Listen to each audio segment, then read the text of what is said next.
আজকে সবাই চলে গেলাম গাজীপুর সদরে অবস্থিত পিঙ্গেল এলাকায়, কারণ আজকে চৈত্র মাসের শেষ দিন আর আজকে গাছ ঘুরানো হয়। আর গাছ ঘুরানোর আগের দিনকে বলে হাজরা। আর দেখতে দেখতে চলে আসলাম গাজীপুর পিঙ্গেল এলাকায়। আর আমরা বাইক নিয়ে আসছিলাম, তাই আমরা এখন বাইকটাকে পার্কিং করে রাখছি। আর এই যে দেখতে পাচ্ছেন আজকে অনেক মানুষ হয়েছে।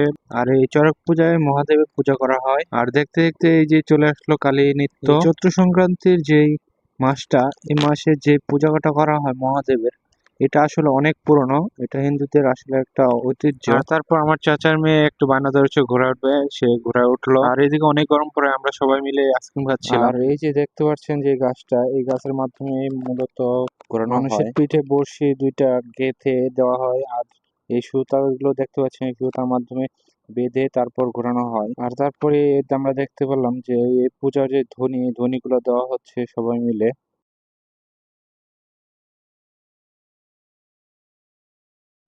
আর অল্প কিছুক্ষণের ভিতরেই এই যে গাছ দিয়ে ঘোরানো হবে। এই যে দেখতে পাচ্ছেন পিঠে বসে গাঁথা। তারপর আমরা ঘুরতে ঘুরতে এসে আমাদের বন্ধু বান্ধব এবং বড় ভাইদের সামনে পেলাম। তারপর যখন সে বুঝতে পারলো আমি ভিডিও করছি, তখন সে একটু মজা করে আমাকে বললো, আরে বেটা আগে একটু বলবি না, একটু পোজ নিতাম। এই যে দেখতে পাচ্ছেন পিঠে স্পষ্ট বসে গাঁথা, এটা বোঝা যাচ্ছে যে একজন সেলফি তুলতেছে।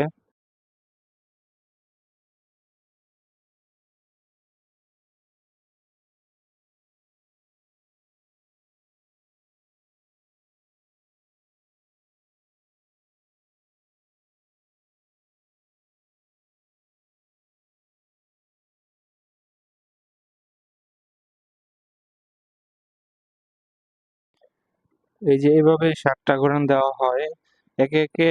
এই ঘোরানি দিবে 3 জনকে।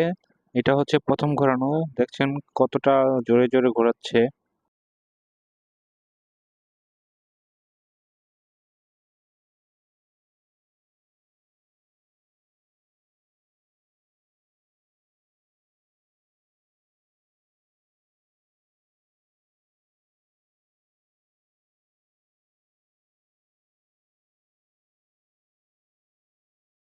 তো ভিডিওটা অনেক লং হয়ে যাচ্ছে, যার কারণে আমি শর্ট করে দিচ্ছি ভিডিওটা। তো ঘোরানো শেষে এই যে দেখতে পাচ্ছেন সাক্ষাৎকার নিচ্ছে এক সাংবাদিক ভাই। পিঠে দেখেন কতটা বড় বড় বসি দিয়ে আর এই মুখে যে আমটা দিচ্ছে এটা নাকি প্রসাদ। তো এরপর আমরা চলে এসেছিলাম বাসায়। আর কোনো ভিডিও ক্লিপ নিতে পারি নাই, যার কারণে আজকে ভিডিও এই পর্যন্ত শেষ করছি। আশা করি সকলে ভালো থাকবেন। শুভ নববর্ষ।